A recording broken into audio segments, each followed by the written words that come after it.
नमस्कार, मैं रवीश कुमार। बद्रीनाथ में बीजेपी हार गई है। विधानसभा का उपचुनाव था, लेकिन लोकसभा चुनाव में अयोध्या लोकसभा की सीट हारने के बाद बद्रीनाथ में बीजेपी हार जाएगी, इस खबर की चर्चा होनी ही थी। इस जीत के साथ ही लखपत सिंह बुटोला अयोध्या के सांसद अवधेश प्रसाद की तरह लोकप्रिय होते जा रहे हैं। दोनों की तस्वीरें एक साथ वायरल हो रही हैं। कांग्रेस के नेता दोनों नेताओं की तस्वीरें एक साथ ट्वीट कर रहे हैं। अवधेश प्रसाद तो 9 बार के विधायक रह चुके थे, मगर लखपत सिंह बुटोला की यह पहली जीत है।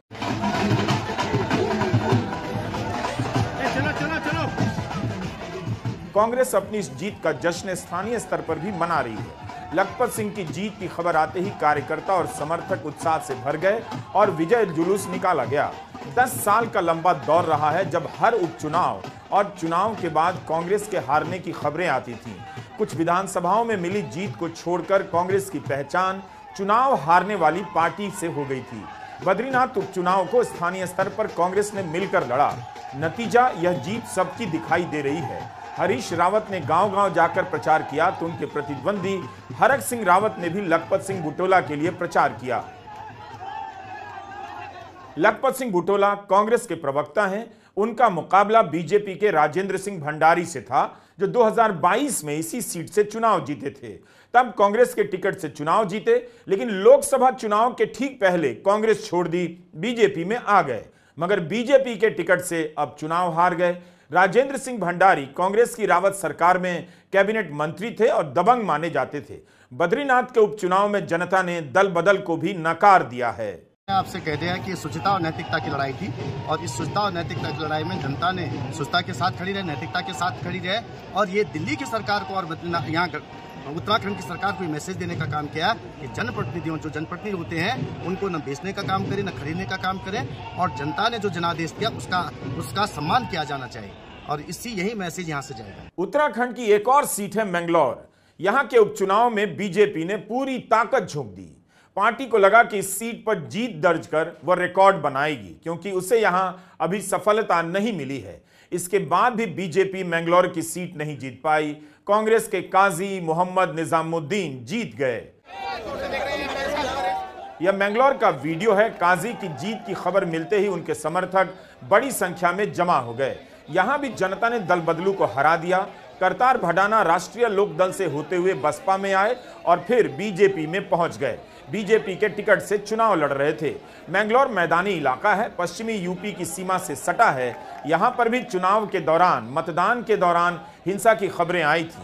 मतदान के दिन खबर आई कि बीजेपी के समर्थकों ने मतदान को रोकने का प्रयास किया है और मतदाताओं पर हमले की भी खबर आई। यहां गोली चलने की भी खबर आई थी। मैंगलोर का मैं उदाहरण देना चाहूंगा। खास तौर पे चुनाव के दिन वहां किस तरह का प्रयोग करने की कोशिश की वो आपके सामने है। कैसे मुस्लिम मतदाताओं को रोकने की पूरी कुचेष्टा की गई। उनका हक है वोट देना, वो उनको रोका गया। आज मैं सोशल मीडिया पे देख रहा था, कई टिप्पणियां भारतीय जनता पार्टी के समर्थक कर रहे थे, अरे मैंगलोर तो मुस्लिम बाहुल इलाका है, कांग्रेस को जीतना ही था। तो मैं उनसे पूछना चाहता हूं, बद्रीनाथ 97.68% हिंदू है ना। बात हिंदू मुसलमान की नहीं है, बात है किस तरह की राजनीति आप इस देश पर थोपना चाहते हैं। वो ये देश स्वीकार नहीं करेगा। अयोध्या में जो हुआ आपने देखा, नासिक, रामेश्वरम, रामटेक, बद्रीनाथ, ऐसे तमाम ऐसे कई और मैं उदाहरण दे सकता हूं जहां इन्होंने एक तरह से ऐसी राजनीति करने की कोशिश की जिसमें लोगों की रोजमर्रा की जिंदगी से जुड़ी हुई कोई बात का स्थान नहीं था। उन मुद्दों को वो सामने नहीं आने देना चाहते थे। सिर्फ और सिर्फ लोगों को लड़ाकर, विवाद पैदा करके राजनीति करना चाहते थे। उसका आज एक बहुत करारा जवाब लोगों ने दिया है। लोकतंत्र की जीत है, और जो लट तंत्र चलाने की उत्तराखंड में कोशिश की थी, उस लट तंत्र का उत्तराखंड ने जवाब दिया है। यहाँ मैं सिर्फ आपसे एक बात कहना चाहूँगा, जो हमारे विपक्षी दल हैं, कि आप लोगों के दिल जीतने की कोशिश कीजिए, बूथ जीतने की कोशिश मत कीजिए, वरना जनता वही जवाब देगी जो अब मंगलौर विधानसभा उपचुनाव में दिया है। मैं मंगलौर विधानसभा की जनता का दिल से आभार व्यक्त करता हूं कि उन्होंने एक हेलीकॉप्टर के सामने एक मेरे जैसे इंसान को पूरे तंत्र के सामने मुझको कांग्रेस पार्टी में विश्वास जताया। बहुत बहुत धन्यवाद। मंगलौर विधानसभा क्षेत्र का बहुत आभार। मेरी पार्टी के सभी नेताओं का, साथियों का, पूरे जिले और उत्तराखंड से बाहर के तमाम लोग साथी आए, उनका दिल से आभार। उत्तराखंड में पिछले 10 साल में जितने भी उपचुनाव हुए हैं, बीजेपी जीतती रही है। पहली बार बीजेपी हारी है। 10 साल बाद उपचुनाव में यहां कांग्रेस को 2 सीटों पर जीतने का मौका मिला है। बद्रीनाथ विधानसभा चमोली जिले में आती है। राजेंद्र सिंह भंडारी को बीजेपी में कौन लाया, किसने उन्हें टिकट दिया, यह तो बीजेपी समझती होगी। लेकिन इसी बद्रीनाथ सीट से महेंद्र भट्ट को राजेंद्र सिंह भंडारी ने हराया था। महेंद्र भट्ट अब बीजेपी से राज्यसभा के सांसद हैं और प्रदेश बीजेपी के अध्यक्ष। उन्होंने कहा कि उम्मीदवार का सिलेक्शन शायद ठीक नहीं था। क्या वे यह इशारा कर रहे हैं कि राजेंद्र सिंह भंडारी को ऊपर से थोपा गया और उनके उम्मीदवार होने में उनकी कोई भूमिका नहीं थी? जनादेश को स्वीकार करना हमारा कर्तव्य बनता है और ठीक है कि लोकसभा चुनाव के अंदर राजेंद्र भंडारी जाने तक बड़ा लाभ वाला 8,000 वोटों से अधिक मतों से सीट पर आगे रहे हैं। लेकिन कहीं ना कहीं प्रबंधन की मैं कहूँ बात, या जिस प्रकार सारे विरोधी दल एक होकर चुनाव लड़ने के बाद और जिस प्रकार की मिथ्या बातें वहाँ चलाई गई, निश्चित रूप से हम उस सीट को हमें अपेक्षा की हम जीतेंगे, हम जीत नहीं पाए हैं, हम उसकी समीक्षा करेंगे और भविष्य के अंदर उस सीट में भाजपा की सीट हो रही है। अभी कुछ दिन पहले 8,000 मतों से हम लोग जीते हैं। व्यक्तिगत कारण भी उसके प्रत्याशी की दिशा में चर्चा करेंगे और आगामी दिन में मैं भी कह सकता हूँ आज की तारीख में कि क्योंकि प्रत्याशी चयन में हमने केवल कहा था कांग्रेस जो विधायक आएगा हम उसे अपने चुनाव पर लड़ाएंगे, तो हो सकता है कि वो निर्णय हमारा जल्दबाजी का निर्णय हो, लेकिन भारतीय जनता पार्टी अपने सभी इस हार की समीक्षा हम लोग हर स्तर पर करेंगे। बद्रीनाथ की हार बीजेपी को काफी परेशान करने वाली है। ऐसी हार हेडलाइन मैनेजमेंट से भी पीछे नहीं रह पाती। अयोध्या की ही कितनी चर्चा हो गई। 2022 के विधानसभा चुनाव में बीजेपी बद्रीनाथ से हार गई। एक तरह से बीजेपी बद्रीनाथ में लगातार 2 चुनाव हारी है। 2022 में कांग्रेस के राजेंद्र सिंह भंडारी के जीतने पर इतनी चर्चा नहीं हुई जितनी इस बार लखपत सिंह बुटोला के जीतने पर हो रही है। इसका श्रेय केवल और केवल अयोध्या के सांसद अवधेश प्रसाद को जाता है। जयराम रमेश ने उत्तराखंड की जीत के बारे में कहा कि लग रहा है कि देश में राजनीति बदल रही है। बद्रीनाथ का संबंध भगवान विष्णु से है और केदारनाथ का संबंध भगवान शिव से। 2020 में प्रधानमंत्री मोदी ने केदारनाथ में ध्यान किया और उसके बाद बद्रीनाथ गए थे। यह खबर इसी साल की है जब बद्रीनाथ के कपाट खुले तो पहली अभिषेक पूजा प्रधानमंत्री मोदी के नाम पर की गई थी। पहले भी इस तरह की उनके नाम पर पूजा हुई है और इस तरह की खबरें छपी हैं। प्रधानमंत्री मोदी ने केदारनाथ और बद्रीनाथ की कई बार यात्रा की है।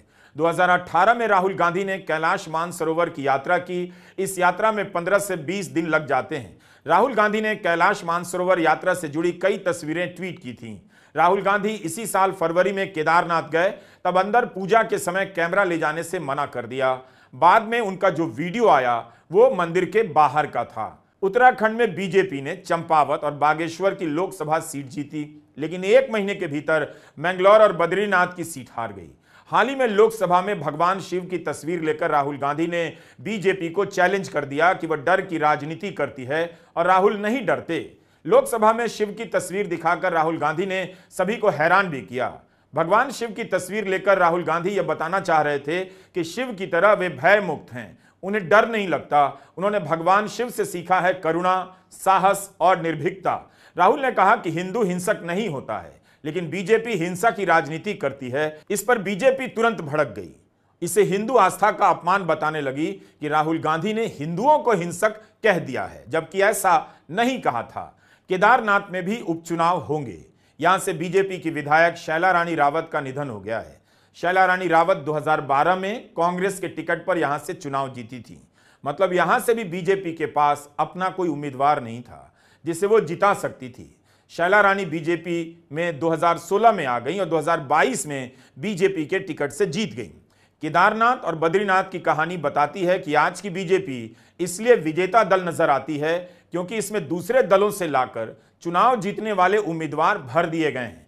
मुमकिन है इस वजह से भी मैंगलोर और बद्रीनाथ में बीजेपी का कार्यकर्ता उदासीन हो गया हो कि वह कब तक दूसरे दलों से लाए गए नेताओं को विधायक और सांसद बनाने का काम करेगा। अगर यह ट्रेंड चल गया तो बीजेपी में कांग्रेस से आए नेताओं के लिए मुसीबत हो सकती है। वे न भागने के लायक बचेंगे न जीतने के। हिमाचल प्रदेश के लोकसभा चुनाव में कांग्रेस का खाता नहीं खुला, लेकिन विधानसभा उपचुनावों में उसके लिए अच्छी खबर है। यहां की 3 सीटों पर उपचुनाव हुए, 2 पर कांग्रेस जीती है, देहरा और नालागढ़।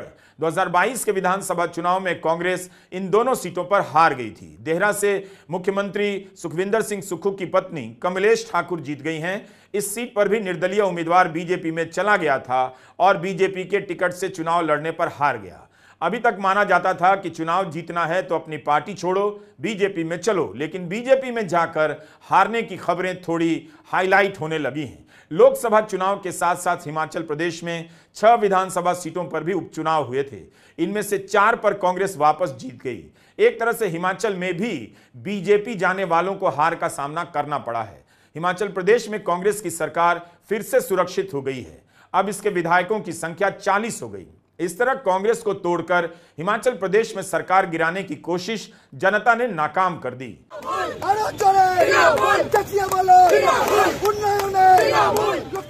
पश्चिम बंगाल में तृणमूल कांग्रेस 4 सीटों पर चुनाव जीत गई है। मानिकतला, बागदा, रानाघाट, दक्षिण रायगंज की सीट पर उपचुनाव हुए थे। इनमें से रायगंज की सीट बहुत महत्वपूर्ण है। उत्तरी बंगाल से सटे इस विधानसभा क्षेत्र में तृणमूल कांग्रेस पहली बार चुनाव जीती है और यह जीत बहुत बड़ी है। यहां पर तृणमूल कांग्रेस 85,000 वोटों से जीती है। यह इलाका बीजेपी का गढ़ माना जाता है। रायगंज के बारे में ममता बनर्जी ने कहा कि लोकसभा में भी कृष्णा कल्याणी जीतने वाले थे, लेकिन कांग्रेस से मिलकर बीजेपी ने उन्हें हरा दिया। विधानसभा उपचुनाव में कृष्णा कल्याणी को दोबारा से उतारा गया और वे भारी मतों से जीत गए। एक और सीट है बागदा। यह सीट जिस लोकसभा क्षेत्र में आती है, वहीं से शांतनु ठाकुर लोकसभा जीते हैं, जिन्हें केंद्रीय राज्य मंत्री बनाया गया है। इन्हीं का एक पत्र वायरल हुआ था जिसमें वे बीफ ले जाने की इजाजत देने के लिए पत्र लिख रहे थे। इसी लोकसभा में आता है बागदा विधानसभा। यहां पर तृणमूल कांग्रेस जीत गई है, जबकि लोकसभा में इस विधानसभा से बीजेपी को लीड मिली थी। यहां से युवा उम्मीदवार मधुपर्णा ठाकुर चुनाव जीती हैं। इनकी उम्र 25 साल बताई जाती है। कम उम्र में चुनाव जीतने वालों में मधुपर्णा ठाकुर भी शामिल हो गई। ममता बनर्जी ने कहा है कि 4 में से 3 सीटें बीजेपी के पास थी। तृणमूल ने बीजेपी से तीनों सीटें छीन ली है। मानिकतला में सुप्ती पांडे की जीत को भी मुख्यमंत्री ममता बनर्जी ने बड़ी जीत बताया है। तृणमूल के 4 में से 2 विजेता महिलाएं हैं। रानाघाट में बीजेपी का विधायक तृणमूल में आ गया और जीत गया। उत्तराखंड में जहां कांग्रेस से बीजेपी में जाने वाला हार गया, वहीं पश्चिम बंगाल में बीजेपी से तृणमूल में जाने वाला जीत गया है।